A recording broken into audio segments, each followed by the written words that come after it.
off. Thank you for joining us today. My name is Michelle Amazine. I'm Director of the Communication Research Center. And I am thrilled that we can welcome today Dr. Joshua Darr from Louisiana State University. He is an assistant professor in the Manship School of Mass Communication and the Department of Political Science. And today he's going to be sharing with us a new book that has been released that he co-authored. It's called Home-Style Opinion, How Local Newspapers Slow Polarization. We are going to be recording this, so please do mute your phones and your laptops and that sort of thing. And for students who are here for SONA, be sure you've checked in with Lindsay at some point today before you leave. Now let's give a big hand to Dr. Darr.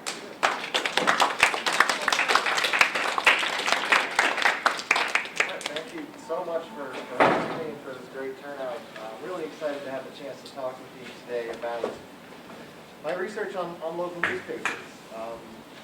Local media is at a crossroads in this country right now, and a lot of the discussion about it is pretty negative. Maybe some of that is justified, given the economics of the industry. But what I hope to share with you today is what I think is a pretty cool story about what one local newspaper decided to do to try to push back on some of the negative political currents that are going in America right now, and maybe see what we can do with what's left of local news in America. And I say what's left of local news in America because it is a story of accelerating death. Silence falls over the room, but we have lost 90 local newspapers since the beginning of the COVID pandemic. We had lost 2,100 since 2004, even before that. So it's fairly bleak. Of course, a lot of those are weeklies, serving particular communities, underserved communities, etc. But the bottom line is that there is simply less of the local newspaper content that informs people, makes government work better, and makes finances better. I mean, you name it. Local news improves it for local government and for citizens. And sadly, there are too many headlines like this. The New York Times puts it succinctly in a very New York Timesy headline here, but there has been a lot of closure in this country. 1 in 5 papers is closed, and what's happened? Our community does not know itself.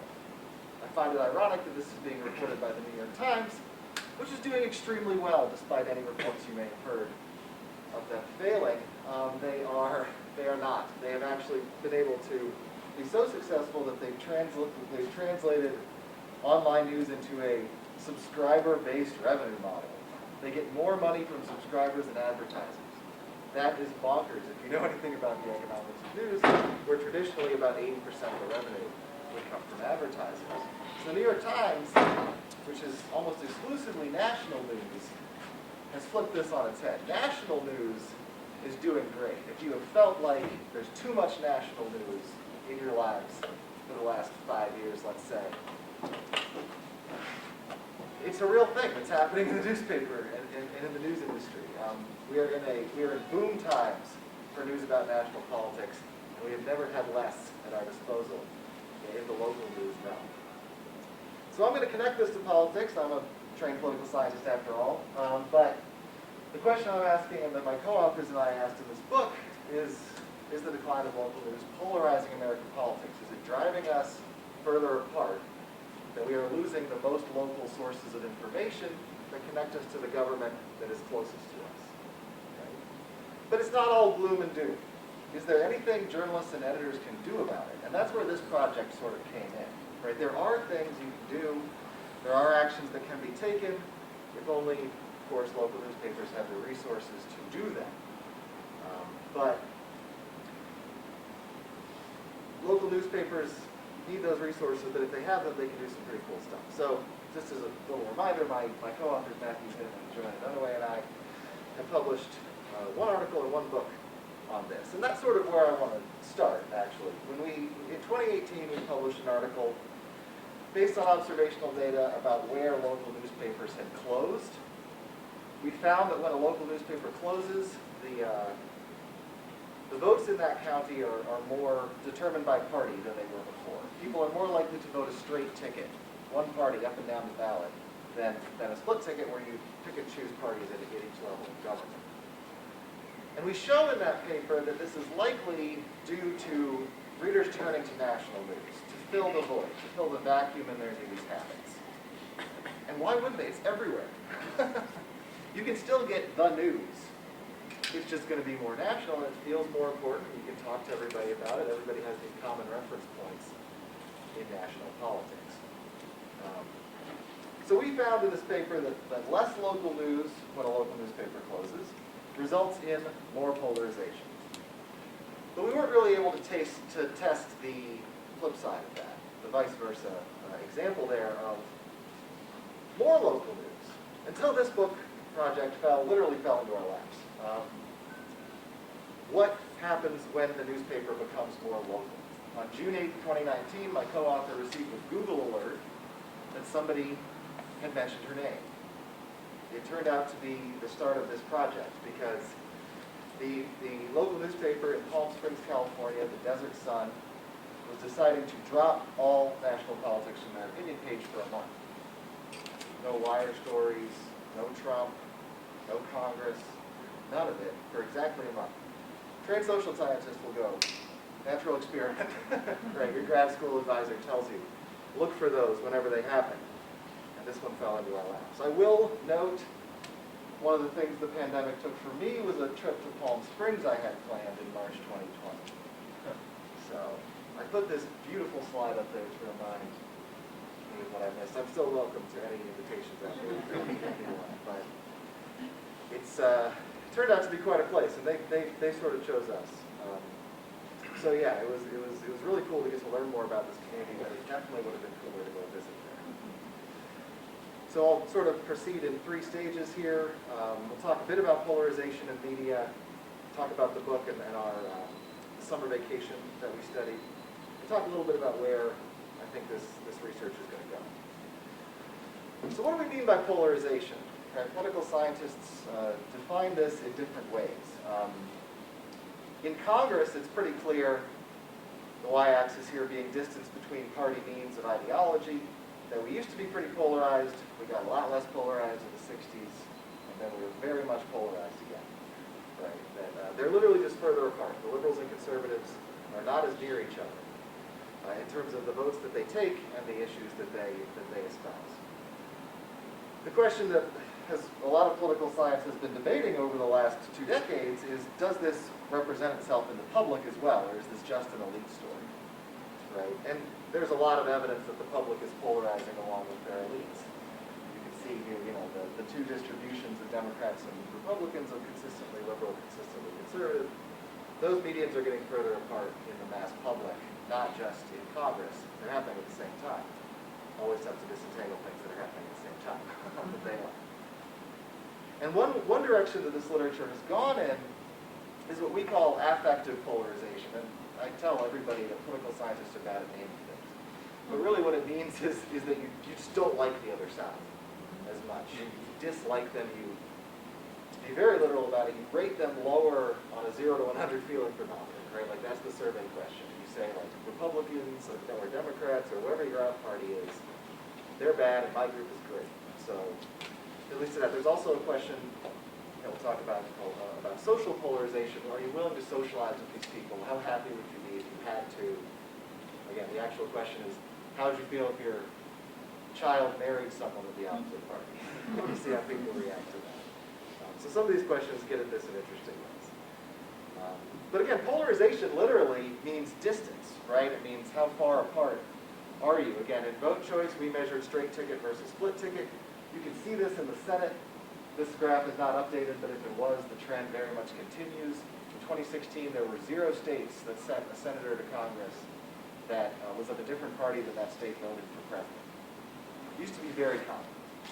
There was 1 in 2020, it was Maine. But even Maine splits its votes. So this just is a lot less common than it used to be. Again, as I showed earlier, politicians own some policy positions, getting further apart from each other. Different groups that define themselves politically getting further apart from each other. But we're interested in something a little bit different, but it's still about distance, right? Distance from the focus of news. Distance from what you're hearing about. You know, if it's all in DC, if it's in some city you don't live in, or is it in your actual town? How far are you from the focus of the news that you're consuming? And, you know, newspapers have to figure this out, because usually, traditionally, local newspapers will run a mix of national and local politics, and we're going to question that a little bit today. So there's also these traditional stories about how media contributes to polarization, right? And innumerable studies about Fox News, MSNBC, partisan news, right? Look, and great studies about the Fox News effects, natural experiments of introducing it into the markets. I recommend all of them. But that's one major story, is that we just have more partisan media than we used to. Of course, if you go back enough far enough in history, it was all partisan media. But anyway, social media and bubbles. I know you do a great job with emerging media studies here, and this idea of, are people in filter bubbles? Aren't they in filter bubbles? Echo chambers. What does social media do? We now know it gives you 5 points in the algorithm for an anger reaction compared to 1 for a like. The Washington Post story a couple weeks ago. So is that driving us further apart? Yeah, probably. And of course, misinformation and disinformation. If you wanted a grant over the last 5 years, you probably thought about this. This is where people have been focusing. But, you know, are people being driven further apart by things that simply aren't true? This is a real concern. We propose, I mean, we're not saying those are wrong, but we propose something else, right? What we call subtraction and replacement, right? As local newspapers fail, as people read them less, as they become less local, as they become ghosts of their former selves. Ghost newspaper is a real term about newspapers that are so gutted that they really don't even make themselves local anymore. But people used to have these emotional and economic connections with local newspapers. Some of them still do. Traditionally, businesses in the community would advertise in the paper. The paper was really instrumental in forming a sense of local identity with local sports, and pretty much everything it did was just foster that spirit. As they go away, what happens to that identity? We would argue it gets channeled into national partisan politics. Right? The other thing is the internet's not going to save us here, at least it hasn't yet. We're not really generating a lot of viable online replacements. Matt Hyman's work is great on this, but you know, there's been a bunch of attempts and failures at trying to find a really nice local news thing that you can do online. You know, and actually, like Substack is encouraging reporters that were laid off to start local Substacks, and there's a couple of things that are happening. But so far, we really haven't found a viable online replacement for what local newspapers provide to a community. And again, national news is doing great, not failing. And politics is nationalizing as well. As I noted, people are voting for the same party for president as they are for Senate, for all the way down the ballot. You're getting debates about national issues in more and more local races and state legislatures and school boards and all that. So the nationalization of politics is I think, a really important driving force in this partisan polarization that maybe isn't talked about as much, with the exception of Dan Hopkins' great book in 2018. So our observational study, which I can talk more about at the end if you're interested, showed, as I noted, closing a local newspaper, you're reading about conflict, national replacements. We wondered whether local news would push back against polarization. Now, we were helped out here by the fact that journalists really liked our initial study, because it basically argued that it was good for democracy if they had a job. And they liked it. So it actually got a decent amount of press coverage, which is mostly relevant because it led to the editor of the Palm Springs Desert Sun hearing about our work and being inspired by it. So this is the article that started it all. But I remember where I was when I got the email from Joanna Dunaway saying that this story was out, that they were planning this natural experiment, right? They were taking a break from national politics, asking their readers to contribute more, filling in what I'll show you are some substantial gaps that were left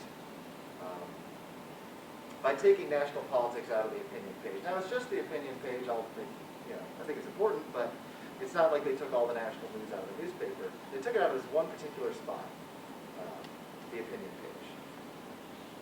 But opinion journalism matters. The opinion page is a particularly important place in the newspaper. Op-eds can help set the agenda both for citizens and for elites. Some good studies that show this, that what is talked about in op-eds, leads the agenda setting processes, leads these sort of things that people are thinking about. They can be persuasive, right? Lab experiments show durable effects of persuasion from reading op-eds. There's not a ton of media persuasion stuff that's that clear, but an op-ed, a well-argued, well-written op-ed actually can move people's opinions. And they're cost-effective, particularly for organizations that are trying to place them, right? They're more cost-effective than an ad in a lot of ways because you get the credibility of the newspaper that it's in, carried along with the message, and you can sort of reach readers directly in a format that they're comfortable with, and the paper's happy to have you to fill column inches. So it's a cost-effective thing as well. It also deprofessionalizes the newspaper. It lets the people reading it have a voice in it, like regular people writing in the newspaper. As trust in media and journalism decreases, there's not necessarily a bad thing to have a little deprofessionalization. But it's not all good. And we'll talk about this as well. The opinion page is a famously white male journalistic space. It is a very white place in the newspaper. It's exceedingly male. Study after study shows about 80% of opinion writers are men. A lot of theories about this. My favorite is that men are willing to just opine on whatever, whereas women only want to talk about things they're experts on. And so that leads to more opinion pieces. But there's a lot of other theories about sexism in the news industry that are just as explanatory there. But it's not the most equitable spot. Powerful people tend to have the PR apparatuses that get them in the opinion page. And we'll see some evidence of that as well. So I'll take this chance when I'm talking about opinion to talk about where our title came from, because this is sort of what we saw the Desert Sun use their opinion page as. Homestyle is a famous book in political science from Richard Fenno from 1973, where he observed legislators and saw that each of them had a distinctive way of dealing with their constituents in their districts. That was not really something they did in Washington, but they had local ways of talking to the right people, root for the sports teams, whatever it is. They would develop what he called this home style. And so it's a term that political scientists would be familiar with, but newspapers have that as well. They have a distinctive style that's meant to appeal to the local community that they serve. And we argue that what they did in the opinion page here is they applied that to the voices that were in that community. And so this is basically what it looked like in the month of July. You've got a California-centric cartoon. Maybe, it's an issue of nationwide importance, but California at the time was leading the charge in getting NCAA athletes some more freedom than they had, and that's definitely panned out in time since. But my favorite is this other one that just says, "Plenty's happening in Desert Hot Springs," which is a tiny town north of the freeway, a little ways away from Palm Springs, where a local resident is just writing in and saying, "Hey, remember us? We're not a boring, sleepy town on the outskirts of your town. Here's all the cool things that are happening here." And maybe in June or August, that's an EJDM column about the Democratic presidential primary. But in July, she's writing about the cool things that are happening in your town. So I thought, that was one of my favorites. And I did content analyze all 3 months of the summer. So I did end up with some knowledge in there. So getting into our methods a little bit, we didn't want to just look at Palm Springs, because you can't really tell if the treatment worked if you just look at the place you treated. We wanted to have a community that didn't change, that was as similar as possible to Palm Springs. So we chose Ventura because the Ventura County Star is also owned by Gannett. It's a paper of about the same circulation. They're both outside of LA, different sides of LA, but they're both, they're not exactly the same, partially because nowhere's really like Palm Springs, which is a very distinctive community. Heavily LGBTQ population, a lot of retirees, arts-focused community, as we'll see. But we thought, particularly because the paper had the same owner and it was in the same geographic area, that Ventura was a good comparison. So we're comparing the change in Palm Springs from pre to post treatment to Ventura, which didn't change at all. It's the basic setup of the experiment. So We, of course, supplemented that with other things. We interviewed Julie Mackin, the managing editor, and Al Franco, the opinion editor, who had to do a lot more work in July because he wasn't getting pre-printed wire columns to go in, which is helpful if you can do it. I did 2 ways of content analysis, which I took the lead on, reading and coding stories from those 3 months, and then these 2 survey waves for the pre-post observations of that. First, we had to figure out if they actually did it. Because the whole thing falls apart if they actually didn't do the treatment. We found that they did.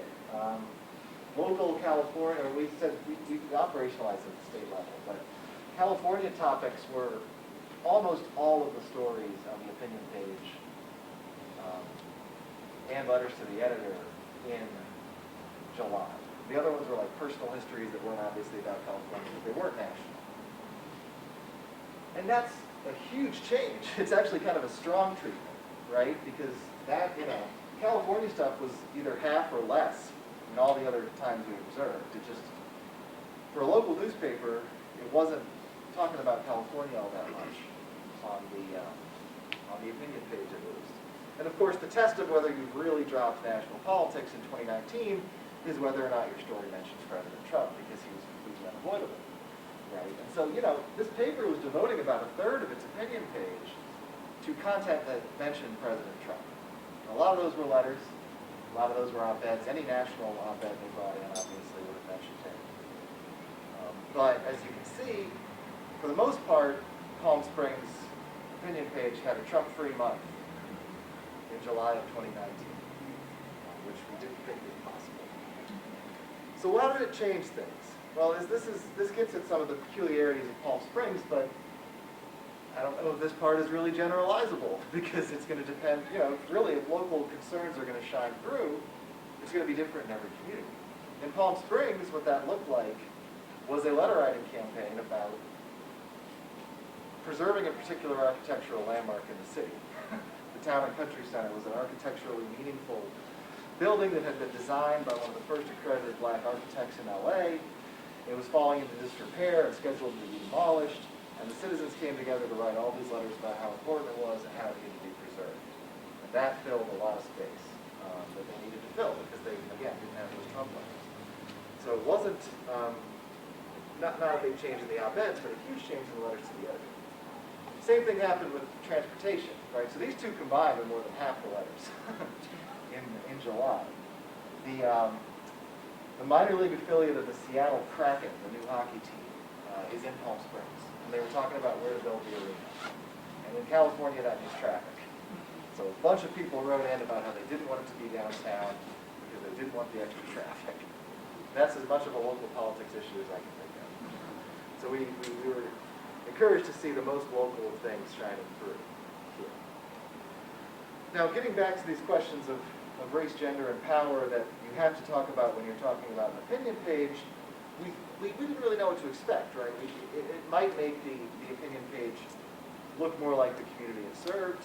It might not. And what we found is that it really didn't, right? They were sort of desperate for content in a way that led them into, they didn't have much to go, but it got even whiter, from 80 to 90% of writers. And Palm Springs is a fairly white city, but the area is heavily Hispanic and Latino, and there was just not a lot of representation of that on there. Now there are Spanish-speaking newspapers in the area, and so they may be serving that different community at the Desert Sun, but it did not make the opinion page look more like the community there. And it really didn't do anything in particular about women authors either. Stayed pretty low, right? And it actually matched up with all the other studies we'd seen that the opinion page is about 80-20 men, and there's not really that different here. So this treatment alone, we're going to argue, is a good thing, but it's not going to cure all the ills of the opinion page. This is not, there's a lot that could still be done across journalism, but for whatever reason on the op-ed page specifically, these inequalities seem kind of entrenched, and we would argue part of that is because of the content that they needed, right? So there was a significant change in syndicated content at the local levels, right? So state level syndication is the darker bar. The gray bars are national. Obviously, since they did the treatment, which we're very happy about because we already run the surveys, That went away in July. But they pretty much doubled their state level syndication, which they have. Not every state has a state level syndication wire like that. But they happen to. And what that meant when they took that syndication and when they took solicitations from the community, it made two major changes, which were the journalists went way down because the professional op-ed columnists were gone. And the executives about doubled. CEOs, founding partner, founding manager, whatever. You know, their PR teams were writing and putting it in their names, and there was more space to get it in. So, more local, yes. A little bit skewed towards powerful groups and powerful positions, also yes. And we would argue that that's a resource concern, that they just needed the content. Al Franco is doing a lot more work trying to edit these things, right?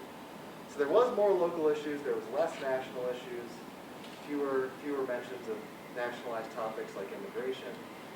Did not fix these racial, ethnic, gender inequalities. And Cal Matters, which is a free nonprofit service, which is great. Like, you can get more state and local stuff when you've got a state wire, but it meant more executives and fewer journalists. So that was interesting to track. So, getting into the surveys here, again, we did these Palm Springs and Ventura areas. I gave Qualtrics a list of zip codes that the paper circulated in, so we were sampling from areas that the papers were circulating, but not necessarily only sampling newspaper readers, because a lot of these communications theories argue that there's these spillover effects to opinion leaders, and you shouldn't just expect to find effects with readers of the paper, but as we'll see, maybe stronger effects. So we did wave one before the treatment was fielded. You may remember I said that the op-ed came out on January 8th, so the LSU IRB deserves most of the credit here, that they approved this before the 21st when we got it into the field. I was impressed and very grateful. And then the second wave was at the end of July and a little bit into the beginning of August to get enough respondents. So we pre-registered it, which I would recommend doing, pre-registering your expectations and your hypotheses to prove we're not data mining, basically. So it's a good process. It's becoming more common in communications, which I'm glad to see. All right, so our questions on these surveys, local news use, attitudes towards local news, reasons for using local news. What were some of your political knowledge? We didn't, but what I'm going to talk about today are these affective and social polarization questions, which I talked a little bit about earlier. Right? How far apart do you feel from other people politically? And so this method, again, was the difference in differences between these two cities. How much did Palm Springs change? How much did Ventura change? And the treatment was this all editorial, all local editorial change. So let's see what we found here. Right? DV, again, the DV is the feeling thermometer.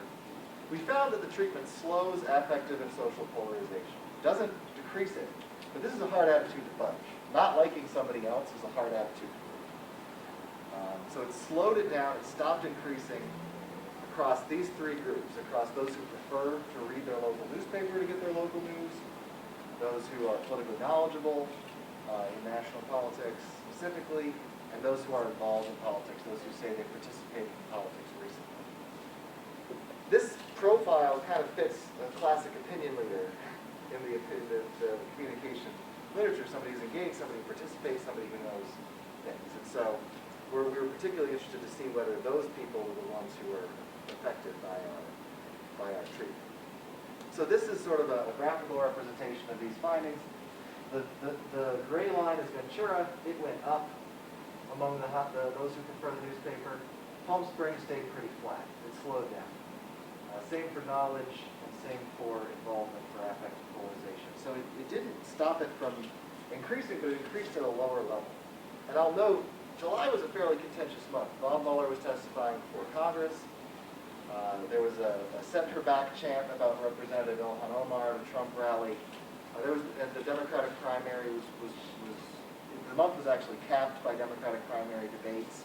It's a fairly busy month for a July of an odd number year in national politics. And so affective polarization increased, but it did not increase by as much, and that's a significant difference. And it's a little bit stronger, actually, even for social polarization, right, as you interact with those people socially, right? Flatter slope, flatter slope, flatter slope in the right-hand graphs here. So while the rest of the country kept going like this, Palm Springs seems to have flattened out. And again, it helps to read the newspaper, but it's not totally conditional on reading the newspaper. It seems to have lowered the temperature, which is definitely a reference to Palm Springs in July, but it seems to have lowered the temperature in the community just a bit, or at least slowed down the rise of it at a very contentious time in national politics. So where does that leave us, right? The article said less local news is more polarization. The book shows that relatively more local news leads to less, or at least less relative to other places, polarization in the same sort of vein, and in affective and social, not just in vote choice, which we thought was, we liked that we could broaden into those things in the survey. So where does this leave us? It was their idea. The survey was their idea. We didn't come to them with this. This experiment was theirs, and we just happened to be there to capture it and measure it. And newspapers actually do kind of want to try stuff. I mean, they know that they're in trouble, and I think that they want to figure out new and better ways to connect with their readers. And if philanthropy groups can support that, if academics can partner with that, if there was a nice, easy way to match up those groups, I think we could learn some things about this. And having it in an academic study, peer-reviewed, scientifically sort of approved, is helpful. It's helpful for philanthropists who want to invest, and for local newspapers who are looking for evidence that what they're about to try might actually work. And so there's kind of a sense that opinion journalism might actually be polarizing, right? Because it's people's opinions. But it doesn't have to be that way. People have trouble recognizing opinion content when they see it online. It's not a dedicated section anymore. So there's, I think, a lot of fretting about opinion, and these big chains like Gannett, which owns the Desert Sun and the Ventura County Star, are wondering, should we even keep doing this? Right? Should we even keep doing opinions and editorials? The Providence Journal, an hour south of here, they don't do editorials anymore. They don't write it. And more and more papers are going that way. They just decided they don't want to be in that business. So we say don't ignore that. But at the same time, devote some efforts to remedying these structural inequalities on the op-ed page. There's a nationwide group called the Op-Ed Project that makes its mission to train and help people from underrepresented and marginalized communities write op-eds and know how to do it in a way that editors will like and accept. And if there were local chapters of something like that, if there was a local investment there, we think that would be really good for this. So we think just generally that there's lots of good work to be done if academics and journalists can collaborate. In this collaboration, nonprofit bureaus are opening, new online-only sources are opening. You have print reductions, print expansions. There's all sorts of natural experiments going on. Just people aren't measuring them. We happen to capture this one in a bottle, but there's more, and if they can be planned with academics, we can learn stuff. Anything, polarization, knowledge. One downside of getting this so quickly is that we didn't have time to learn enough about Palm Springs to ask really good local knowledge questions. And so if you did have that in advance, you'd be able to do that. If you could do this on social media and capture sharing behavior, that would be really interesting as well. Drop national news from the Facebook feed, that sort of thing. Right. These targeted local surveys are expensive. LSU and Texas A&M, and actually a little help from the University of Texas, Austin. We sort of called in a bunch of favors and were able to fund this survey. And we had a lot of the money came from our late dean, Martin Johnson, so we dedicated the book in his memory. But if there was just more funding available for this sort of thing, you can take advantage of these things and we can learn a lot. Right? You get that return on investment and that scientific rigor. So this is something I'm just generally interested in going forward. Right. I'm actually starting to implement some of this with Trusting News. This is an organization that does solicit newsrooms to try stuff. Has involved academics to measure it. Sue Robinson from Wisconsin and I are in the middle of that right now. We've got a couple newsrooms we're partnering with that are experimenting with headline editing and that sort of thing, and we're going to try to measure the effects of that. I've been in touch with the American Journalism Project. They open new nonprofit news sites. They make philanthropic investments there. I've run a couple of experiments just looking at local news and identity from these algorithmic pink slime news sites, some stuff about racial attitudes and selective exposure.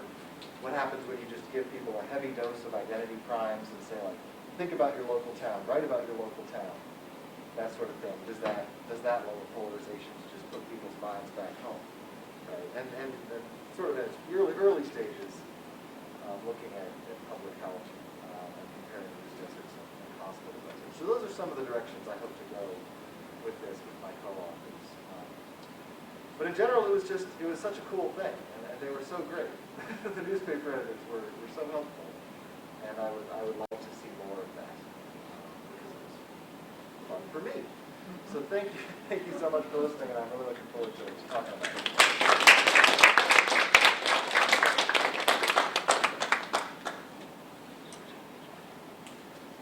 Yes. So thank you so much. That's so interesting. I'm really curious. What did the editors? What did the Desert News? This was in July 2019. Yes. There's definitely. So what did they do after they got your results? Did they, continue reducing the level of national? Yeah. Well, I don't think this kind of book gets a second printing, but there is an epilogue here. And they did rely on Cal Matters more after this. They got some of the people that wrote for the first time in July kept writing, because once you've done it once, you kind of know how to write an op-ed. More than you did before anyway, and so they got a little bit more of that. They moved away from some of the national columnists that they had a little bit more, based on my conversations with them. But, death comes for us all. Gannett came around and offered buyouts, and the opinion editor took it. So Al Franco, who had done all this work, he'd been in the newspaper for like 25 years. He retired and took the buyout. And you take the buyout, nobody replaces you. What they were able to do, and they pointed to this research as part of it, and it happened after we sent the book off, but they led a fundraising campaign for the community to rehire an opinion editor. And they were able to do it. They raised about $60,000, and it was enough to get them started with an opinion editor, and it was not just one major gift. According to Julie Mackin and our conversations, it was sort of a broad-based thing with a lot of small dollar stuff. So again, they've just sort of made this commitment that they're going to do it, and clearly the community wants it. And I think experimentation like this, at least I hope, is one of the reasons they were successful. So yeah, there's definitely like an epilogue type story coming out of it. But it was so cool to see this paper's evolution on this subject. Yeah. I'm wondering if you could speak a little bit to, because you touched on syndication and consolidation of media organizations briefly.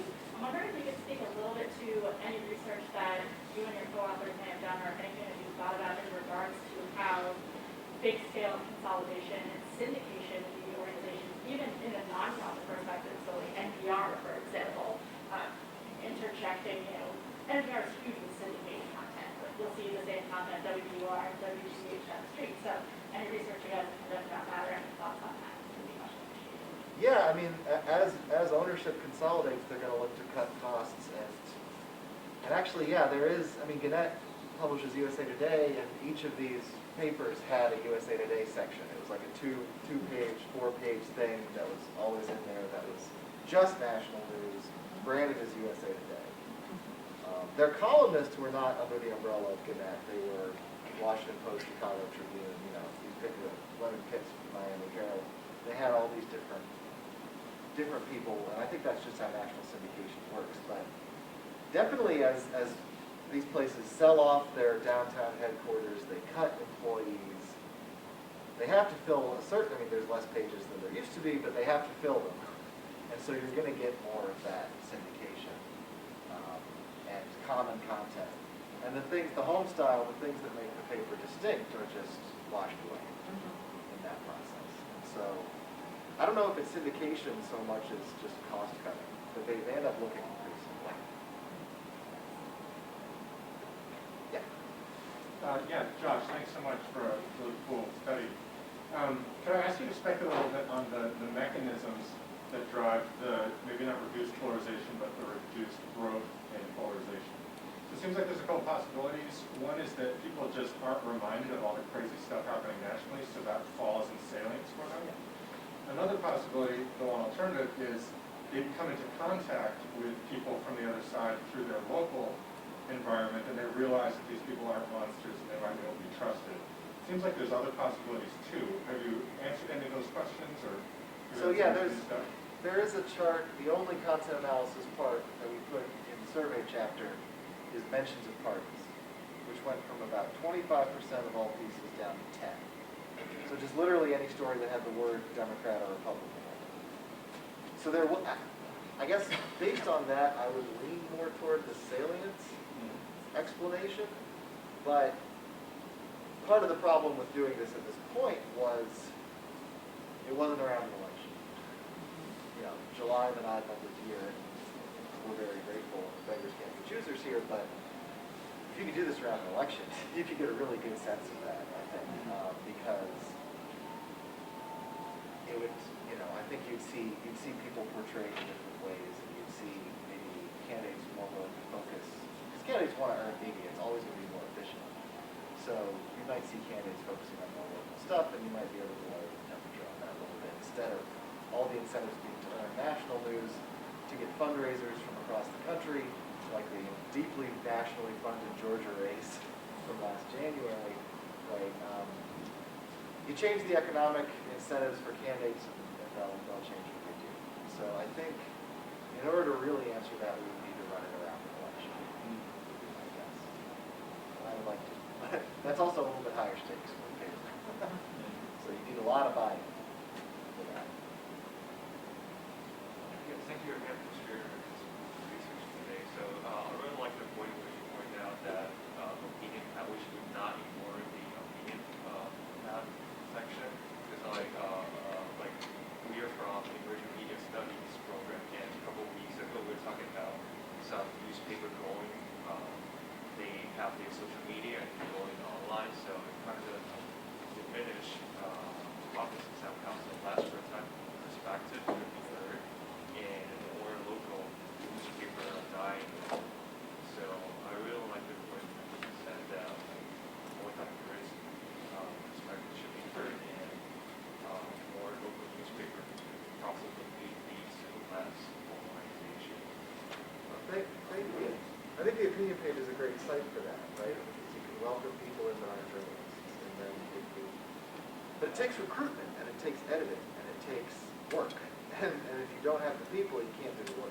And the trend, and I mentioned those pink slime sites, it's this network of about 1,200, if not more, sites that just publish, basically republish press releases as news stories, and look to Facebook like a media company. And then they weave in a little bit of right-wing content, a little liberal content in there to try to persuade you.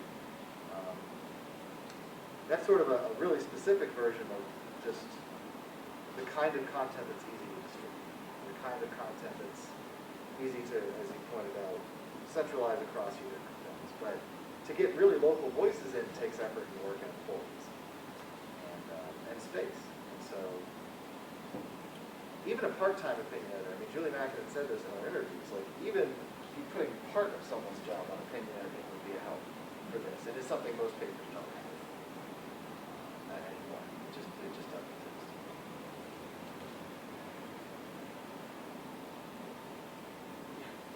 I'm glad you referred now twice to pink slime journalism. I don't know if any of my Com 180 students are here. We've been talking about pink slime journalism in class. Oh, cool.